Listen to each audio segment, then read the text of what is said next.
Hai, perkenalkan nama saya Nopita Sari Parusu SPD yang akan membawakan materi mengenai mind mapping akuntabilitas dan nasionalisme. Sebagai pengampu materi saya yaitu Bu Nurmayana Siregar SE MSE angkatan 59 kelompok 3. Nah, berikut saya akan memaparkan mengenai bagian tentang akuntabilitas. Yang pertama yaitu adanya konsep, mekanisme, akuntabilitas dalam konteks dan menjadi PNS yang akuntabel.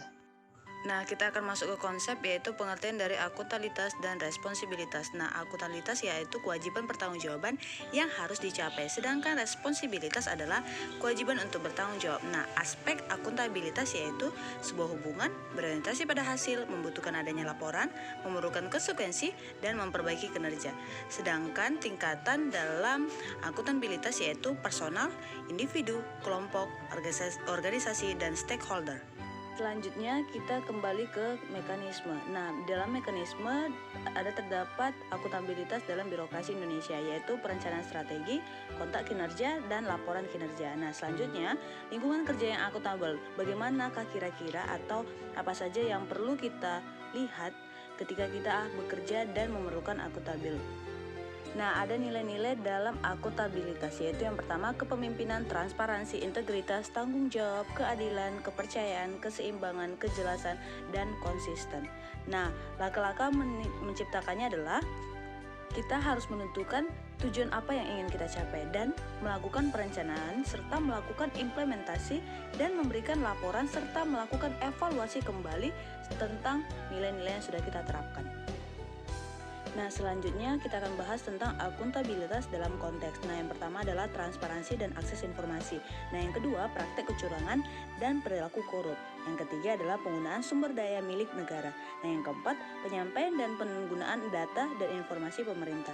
Yang kelima adalah konflik kepentingan. Nah, ini yang merupakan akuntabilitas dalam konteks.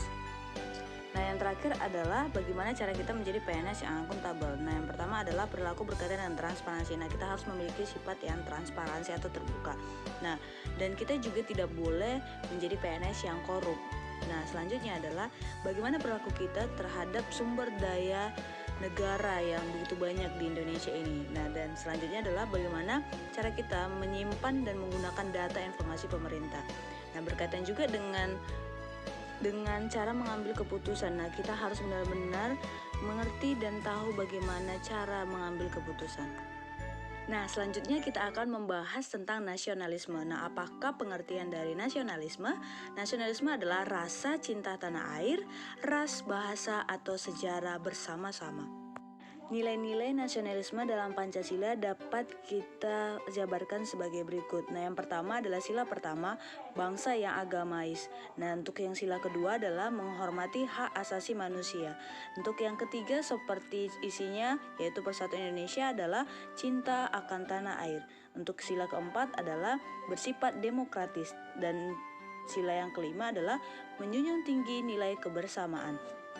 Nah, selanjutnya apa yang diharapkan kepada ASN ketika dia memiliki sifat atau rasa nasionalisme? Yang pertama adalah ASN profesionalisme dan pelayanan yang berintegritas. Nah, ASN diharapkan memiliki sikap dan pelayanan yang berintegritas. Nah, selanjutnya adalah ASN sebagai pelayan publik. Nah, diharapkan sebagai pelayan publik, ASN memiliki nilai-nilai nasionalisme.